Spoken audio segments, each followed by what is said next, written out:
नमस्कार, ग्वालवंशी GS centre में आप सभी का स्वागत है। साथियों, आज के सेशन में हम समझने वाले हैं कुछ धार्मिक ज्ञान के बारे में, कुछ आध्यात्मिक ज्ञान के बारे में और कुछ ऐसे स्थानों के बारे में जहां भगवान कृष्ण ने कुछ बाल लीलाएं की हुई थी और उनकी विशेषताएं देखने को मिल जाती है। साथियों, भगवान कृष्ण के बारे में आपको बहुत कुछ पता है, आप ज्ञानवान विद्वान हैं, कृष्ण भगवान के बारे में बहुत कुछ जानते हैं। लेकिन साथियों, मैं कुछ क्वेश्चन आपसे शेयर करता हूं, यदि आपको आंसर बनता है इसका तो अच्छी बात है, और नहीं बनता है तो कोई दिक्कत नहीं, मैं तो करवाऊंगा ही आपको। साथियों, पहला क्वेश्चन आपके साथ में शेयर कर रहा हूं।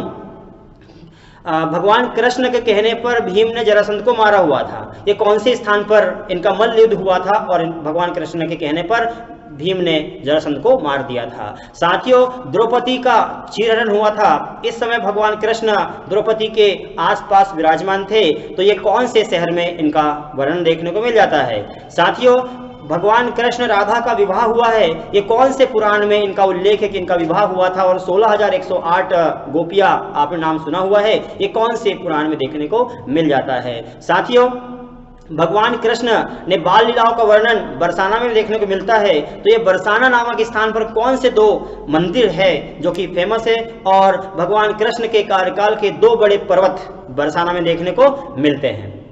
साथियों, आइए हम लोग यहाँ पर समझते हैं भगवान कृष्ण से जुड़ी कुछ स्थानों के बारे में, बहुत सारी विशेषताओं के बारे में, आइए हम लोग यहाँ पर समझते हैं। साथियों, इस प्रकार से बनाया मैंने भारत का मानचित्र। मध्य प्रदेश, ये उत्तर प्रदेश है। उत्तर प्रदेश में मथुरा नामक स्थान पर 5248 साल पहले का समय है जब भगवान कृष्ण का जन्म मथुरा में हुआ था, और इनके पिताजी ने 10 किलोमीटर दूर जाकर के गोकुल नामक स्थान पर वसुदेव ने भगवान कृष्ण को वहां रख दिया था, और अभी वर्तमान में भी आपको देखने को मिलता है गोकुल नामक स्थान। साथियों, गोकुल जहां पर वर्तमान में भगवान कृष्ण का मंदिर बना हुआ है, जन्म वाला मंदिर बना है, पूरा सीमेंटेड है, टाइल्स का बना हुआ है, नीचे पूरी टाइल्स है, लेकिन साथियों जहां पर भगवान कृष्ण को रखा हुआ था उस स्थान पर अभी भी कच्ची मिट्टी का बना हुआ है। और आप जब जाओगे वहां पर तो अपने आप को बहुत ही ज्ञानवान समझोगे और बहुत ही प्रसिद्धशाली व्यक्ति समझोगे, क्योंकि उनका दर्शन करना आपको सौभाग्यशाली आप मानोगे, उनका दर्शन आप कर रहे हैं। साथियों, गोकुल नामक स्थान पर जब आप जाते हैं भगवान कृष्ण का दर्शन करने के लिए आपको दूर ही बिठा दिया जाता है, और दूर से आपको वहां पर आना पड़ता है। बोलते ना कि भगवान कृष्ण पहिया पहिया चलते थे, इसलिए हमको भी वहां पर पहिया पहिया चलाते हैं, घुटने के बल चलाते हैं। बोलते जाओ कि पहिया पहिया चले कन्हैया, पहिया पहिया चले कन्हैया, और आगे की ओर खसकते जाओ। इस प्रकार का विशेषता वाला स्थान गोकुल में देखने को मिल जाता है। साथियों, गोकुल से आगे निकलकर वृंदावन आपको देखने को मिलेगा। ये वृंदावन की विशेषता क्या है? साथियों, जब भगवान कृष्ण 5 साल के थे, जब नंद बाबा ने देखा कि जो कंस मामा है, कंस मामा का रुद्र अवतार चल रहा था, कृष्ण भगवान को परेशान कर रहे थे, नंद बाबा को परेशान कर रहे थे, यहाँ जो जनता है इनको परेशान कर रहे थे, उपद्रव करना शुरू कर रहे थे, इसीलिए मामा कंस के उनसे परेशान होकर के गोकुल से नंद बाबा वृंदावन आ गए थे, और वृंदावन वही स्थान है जहां पर भगवान कृष्ण की बाल लीलाओं का वर्णन देखने को मिल जाता है।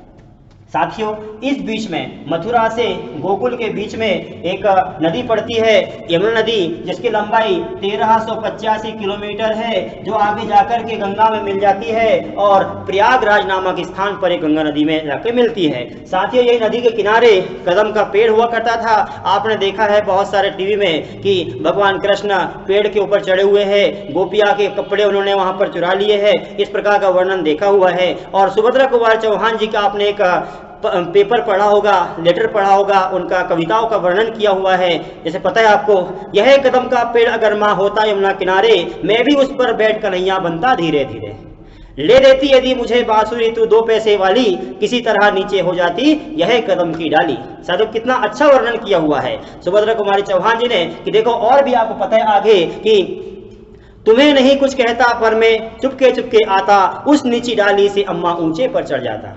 कितना अच्छा वर्णन इन्होंने किया हुआ है। ये सब वर्णन किया हुआ साथियों यमुना नदी के किनारे उस कदम पेड़ के जो वर्णन है, उस कदम पेड़ का वर्णन करते हुए ही ये वर्णन देखने को मिल जाता है। साथियों, मथुरा जब नाम आया हुआ है तो भगवान कृष्ण, आप देखेंगे यहाँ पर गुजरात राज्य है, और गुजरात राज्य में ये जो क्षेत्र है ये वाला, ये पूरा का पूरा क्षेत्र कहलाता है अरब सागर में ही यहाँ पर खंबात की खाड़ी, साथ गुजरात के किनारे पर द्वारका शहर वर्तमान में विद्यमान है। और मथुरा से निकलकर भगवान कृष्ण, एक व्यक्ति यहाँ हुआ करता था जरासंध, ये जरासंध से परेशान होकर के भगवान कृष्ण द्वारिका आ गए थे। और द्वारका में जब आए हुए थे तो यहाँ की जो गोपियां है बड़ी परेशान हो रही थी। जरासंध से परेशान तो ऑलरेडी यहाँ की जनता थी, लेकिन साथ ही यहाँ पर भगवान कृष्ण आ गए थे। और भगवान कृष्ण जब द्वारका आए हैं तो मथुरा की जो गोपियां है उनकी 16,108 गोपियां, उस समय गोपियां कहती है कि हमारे कृष्ण को हमारे पास ला दो और नहीं तो हमें विष पिला दो। साथ ही इसीलिए एक लेख आता है, नखद वेद ग्रह जोड़कर अब सो अधकर बनत इसे खाए। अर्थात साथियों नक्षत्र कितने हैं? नखद वेद ग्रह जोड़कर जो जुड़ेगा उसका अधकर आधा करेंगे, जो बनेगा उसे हम खाएंगे। अर्थात साथियों नक्षत्र है 27, वेद है 4, ग्रह हुआ करते थे 9, इस प्रकार बन गया 40। अधकर नखद वेद ग्रह जोड़कर अब सो बनत अधकर उसे खाए, आधा करा अर्थात 20 आया, 20 मतलब विष, विष मतलब जहर। अर्थात गोपियां कहती है कि कृष्ण भगवान को हमारे पास ला दो और नहीं तो हमें विष पिला दो। इसीलिए साथियों आपको वर्तमान समय की तुलना करते हैं तो आप देखते हैं कि किसी बच्चे को किसी के प्रति यदि अट्रैक्शन हो गया है, बोलते कि प्यार हो गया है, तो वह जो लड़का है यदि उसका शादी होकर चला गया है, व्यक्ति बच्चा प्यार कर जिसको कर रही थी लड़की, उसका चला गया वो लड़का शादी करके, तो वह लड़की हाथ काट लेगी, जहर पी लेगी, फांसी लटका लेगी। इस प्रकार गतिविधियां होती है। ये हमारी गलतियां नहीं है, ये इनकी थी। ये जो व्यक्ति है ये वाला है ना, कान्हा भगवान, उनके वंशज हम लोग हैं, स्वाभाविक इन लोग करेंगे ऐसा। साथ ही देखेंगे आगे द्वारिका। अब द्वारिका का निर्माण क्यों हुआ है? द्वारिका का निर्माण जरासंध ने किया हुआ था। अब आगे थोड़ा हम बढ़ते हैं साथियों, इस प्रकार से ये बनाया मैंने भारत का मानचित्र। यहाँ पर मध्य प्रदेश, ये बिहार राज्य है और बिहार राज्य में मगध क्षेत्र हुआ करता था और मगध का वर्तमान नाम बिहार पटना क्षेत्र है। और यहाँ पर एक फिर से नाम लिखता हूँ मैं, जरासंध नाम का व्यक्ति, यह जरासंध जो व्यक्ति है साथियों, ये जरासंध व्यक्ति को मारने के लिए क्योंकि एक युद्ध हुआ था, मल्ल युद्ध। इसमें दो व्यक्ति गए हुए थे युद्ध करने के लिए, एक का नाम भीम और दूसरा अर्जुन थे। तो भीम अर्जुन यहाँ पर गए हुए थे मल्ल युद्ध में। तो साथियों मल्ल युद्ध करते समय भीम का सपोर्ट किया हुआ था भगवान कृष्ण ने, और कृष्ण के कहने पर ही भीम ने जरासंध को यहाँ पर धराशायी कर दिया था। साथियों आपको जानकर आश्चर्य होगा, यहाँ पर हिमाचल प्रदेश है, हिमाचल प्रदेश में पंचाल नाम का क्षेत्र है। इस पंचाल नामक क्षेत्र में यही वो स्थान है साथियों जहाँ पर द्रौपदी, हिमाचल प्रदेश में स्थान है ये वाला, द्रौपदी का चिरण हुआ था और यहाँ कृष्ण भगवान उस समय मौजूद थे। साथियों और भी आप देखोगे यहीं पर दिल्ली शहर आता है, ये बनाया मैंने भारत का मानचित्र, मध्य प्रदेश, यहाँ पर दिल्ली है। और जो दिल्ली क्षेत्र है इसका पुराना नाम इंद्रप्रस्थ हुआ करता था। तो हस्तिनापुर का बंटवारा हुआ और हस्तिनापुर के बंटवारा के समय इंद्रप्रस्थ जो जंगल हुआ करता था पांडव को मिला। साथियों जो पांडव को बंटवारे में हस्तिनापुर क्षेत्र बढ़ते हुए इंद्रप्रस्थ मिल गया, तो भगवान कृष्ण ने ही यहाँ पर सुंदर शहर का निर्माण किया दिल्ली का। अर्थात जो दिल्ली है इंद्रप्रस्थ है, इसका निर्माण भगवान कृष्ण ने किया हुआ है क्योंकि बंटवारा मिला हुआ था पांडव का। साथियों उम्मीद करूंगा टॉपिक आपको समझ में आ रहा होगा। साथियों बरसाना की विशेषता क्या है, यहाँ पर देखेंगे इस प्रकार भारत का मानचित्र, मध्य प्रदेश, यहाँ उत्तर प्रदेश है और उत्तर प्रदेश में बरसाना नाम का स्थान भी देखने को मिल जाता है। इनकी दो विशेषता आपको बताऊंगा मैं। पहले तो ये कि यहाँ पर भगवान कृष्ण की जो राधा है, राधा जी का जन्म हुआ था जी हाँ बरसाना में। और बरसाना में एक ऋषि हुआ करते थे ब्रजभान ऋषि। साथियों ब्रजभान ऋषि की पुत्री का नाम राधा जी था और राधा जी के नाम से साथियों वर्तमान में बरसाना में एक बहुत दिव्य, बहुत भव्यशाली मंदिर बना हुआ है जिसका नाम है राधा वल्लभ मंदिर। साथियों राधा वल्लभ मंदिर अर्थात राधा जी का उल्लेख कहाँ कहाँ मिल जाता है? राधा जी का उल्लेख मिलता है साथियों पद्म पुराण में और ब्रह्मवर्त पुराण में। साथियों ब्रह्मवर्त पुराण वही पुराण है, ब्रह्मवर्त पुराण, जिसमें भगवान कृष्ण और राधा जी का वर्णन मिलता है, विवाह का वर्णन मिलता है, 16,108 गोपियों का उल्लेख मिलता है, इनकी बाल लीला का वर्णन देखने को मिल जाता है। और दूसरा यहाँ पर आपको देखने को मिलेगा यही वो स्थान है बरसाना, एक तो आपने देखा कि भगवान कृष्ण ने विवाह किया हुआ है, विवाह का उल्लेख, राधा जी का उल्लेख मिला हुआ है। और दूसरा उल्लेख साथियों, जब यहाँ पर पर्वत के ऊपर भगवान कृष्ण बाल लीला करते थे,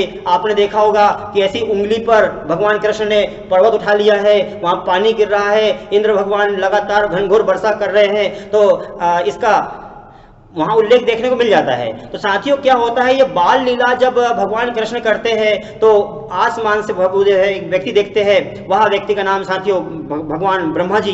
भगवान ब्रह्मा जी जब देखते हैं बाल लीलाओं का वर्णन, तो बाल लीला जब वो देखते हैं तो बाल लीला को देखने के लिए, सामने आंखों देखा हाल देखने के लिए भगवान विष्णु से कहते हैं कि जब भी कृष्ण भगवान यहाँ पर बाल लीलाओं का वर्णन करेंगे तो मुझे अवसर दीजिए, मैं सामने यहाँ पर साक्षी बनना चाहता हूँ कि मैं उसका आंखों देखा हाल देखना चाहता हूँ। तो साथियों भगवान विष्णु ने भगवान ब्रह्मा जी को कहा कि हे ब्रह्मा, आप जाइए उत्तर प्रदेश के बनारस में, आप जाइए और बनारस में जाकर के एक पर्वत का रूप धारण कर लीजिए, और उस पर्वत पर भगवान कृष्ण आएंगे, वहां पर आपके ऊपर चूंकि ये पर्वत रहेगा, पर्वत के ऊपर वो इस प्रकार से नृत्य करेंगे, बाल लीलाओं का वर्णन करेंगे, गोपियों के साथ नृत्य करेंगे। ये सब आंखों देखा हाल आप देख सकते हैं। तो साथियों ब्रह्मा जी ने विष्णु भगवान की बात को मानते हुए वहां पर बनारस में आए, और यही जो बरसाना आए और बरसाना नामक स्थान पर आकर के एक पर्वत का निर्माण खुद ने कर लिया।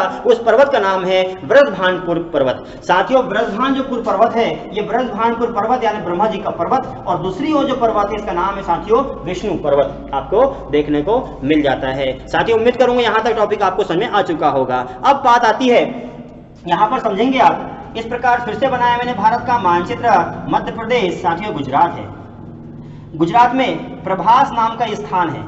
साथियों प्रभास नामक स्थान पर भगवान कृष्ण यहाँ पर बैठे हुए थे। जब यहाँ पर भगवान कृष्ण बैठे हैं तो आप देखेंगे इसी के बाजू, चूंकि गुजरात के बाजू मध्य प्रदेश हमारा हृदय प्रदेश है, यहाँ इस प्रकार से मध्य प्रदेश या छिंदवाड़ा, और ये क्षेत्र है खंडवा, खरगोन, बुरहानपुर, धार, झाबुआ, अलीराजपुर क्षेत्र है। यहाँ पर साथियों बड़वानी वाला क्षेत्र, यहाँ पर सबसे ज्यादा धार क्षेत्र में भील जनजाति निवास करती है। और साथियों भील जनजाति को कहते हैं धनुर्धारी जनजाति, अर्थात धनुष बाण चलाने वाली जनजाति कहते हैं। साथियों भील जनजाति ने इस प्रभास क्षेत्र में जाकर के भगवान कृष्ण जब बैठे हुए थे, इनको तीर चला दिया, और तीर लगने से साथियों भगवान कृष्ण की मृत्यु हो गई है, प्राण त्याग दिए हैं, ऐसे पुराणों में देखने को मिल जाता है। साथियों उम्मीद करूंगा टॉपिक आपको समझ में आ चुका होगा। अगले टॉपिक तक के लिए आप सभी का धन्यवाद।